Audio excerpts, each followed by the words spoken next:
Hello friends, in this module we will be looking at the basics of normalization, various concepts of normalization, various normal forms like 1NF, 2NF, 3NF, BCNF, 4NF and 5NF.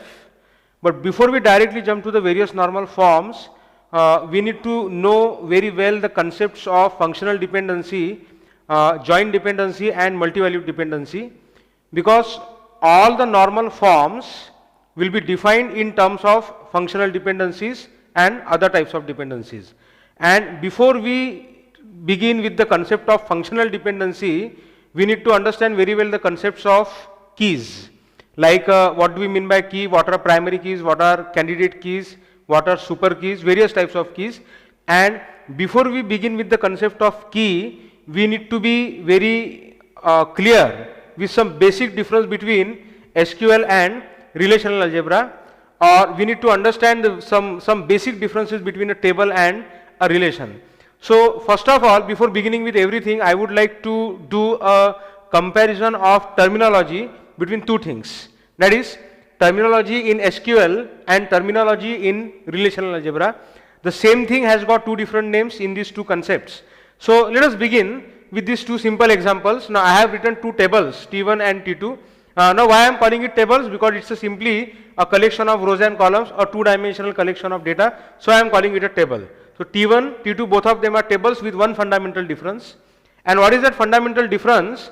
That the rows of T1 are all different, okay, because of this ABCD, entire column is different, and we can say on the basis of ABCD that all the four rows are different. And you can observe APM, BQN, CRM and DRN are all four different rows.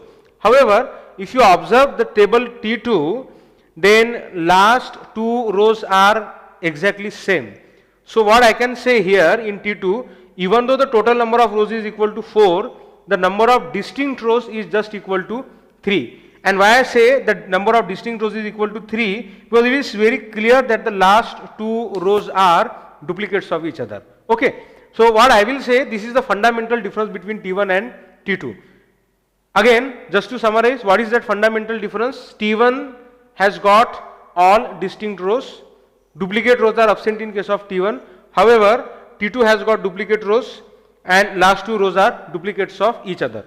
Here number of distinct rows is equal to 4, here number of distinct rows will be equal to 3. Now let us look at the terminology. First of all, this two-dimensional collection of data will be called as, or will be referred to as, a table in SQL, but the same thing will be called as a relation as far as the relational algebra is concerned. Okay.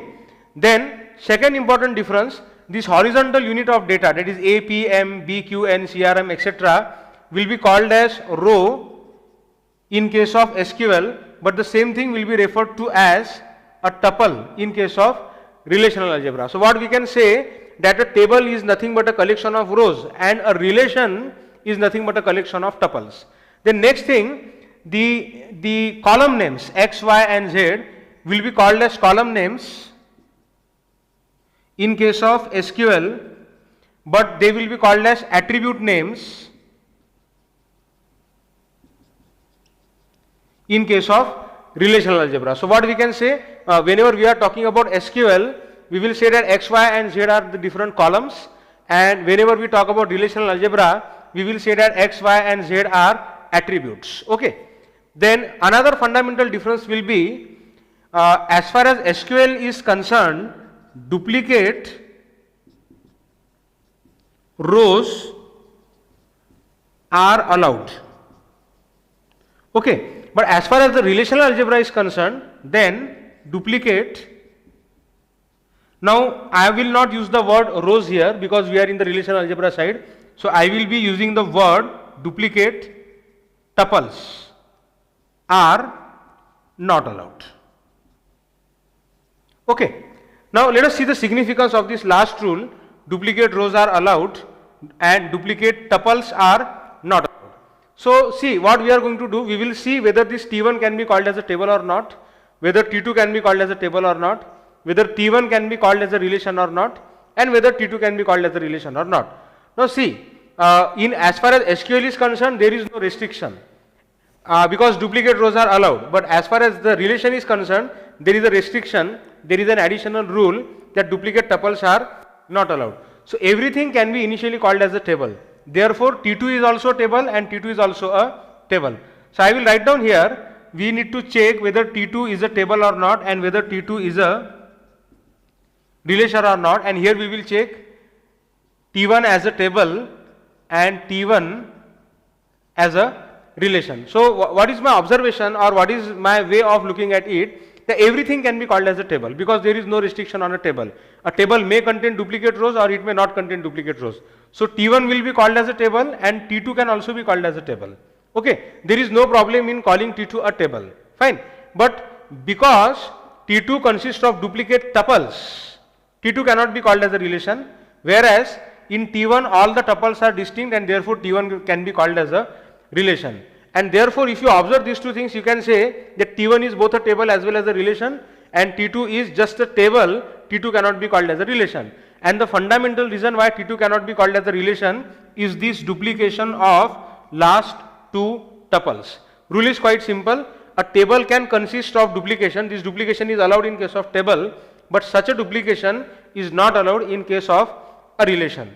Now if you think on one more thing, everything which qualifies as a relation, okay, something is a relation. When I say X is a relation,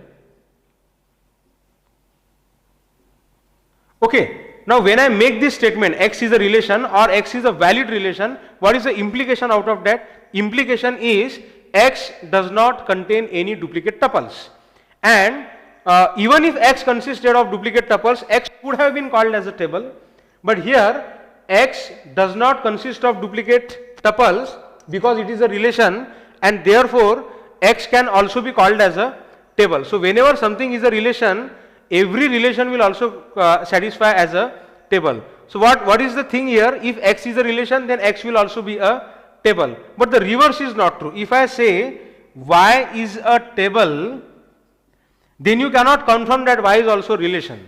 Okay, so what is the meaning here? What is the fundamental concept? If X is a relation, then X is also a table, but if Y is a table, then Y may be or may not be a relation. So what does that mean? That relation, if relation, then table, but if table, then it may be a relation or may not be a relation.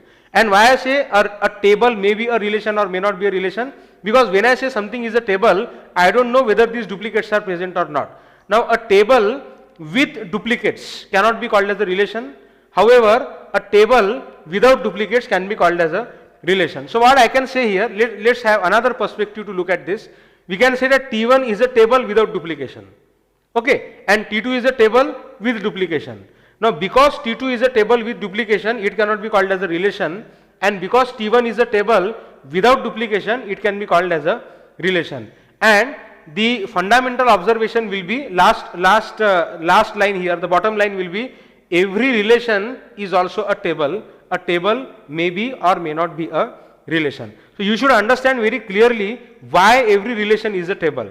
If something is a relation, it will automatically satisfy the condition of a table. However, something table is a relation or not a relation depends upon the presence or absence of duplicates. So table without duplicates will be called as relations, can be seen as relation, and table with duplicates cannot be called as relations. Okay, so these are the fundamental terminological differences between the two.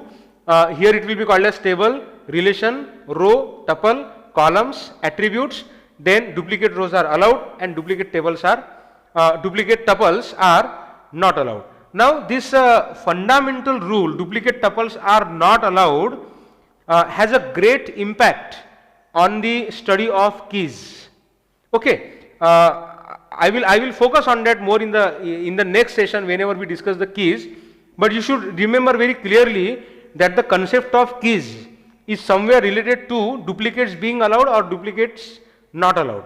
So whether a particular table or a relation has a key or it doesn't have any key really depends upon whether duplicate rows or duplicate tuples are present or absent. So this rule is quite important. Make sure, keep it in your mind very clearly. As far as the relation is considered, duplicate tuples are not allowed.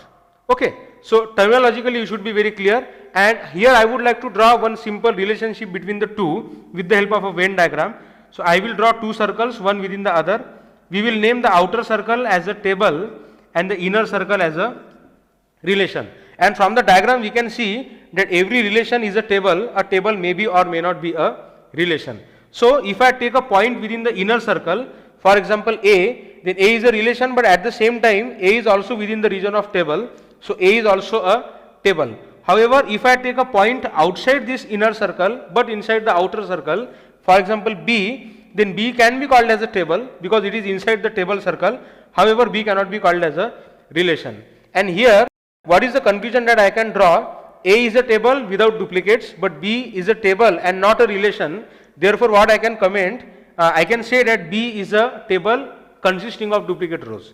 Okay, so because if B did not consist of any duplicate rows, then B would be a relation and it would be drawn within the inner circle. Okay, so let us be very clear with this. Fundamental rule to be remembered here is duplicate rows are allowed in a table, duplicate tuples are not allowed in a relation. Every relation is also a table may be or may not be a relation. Thank you.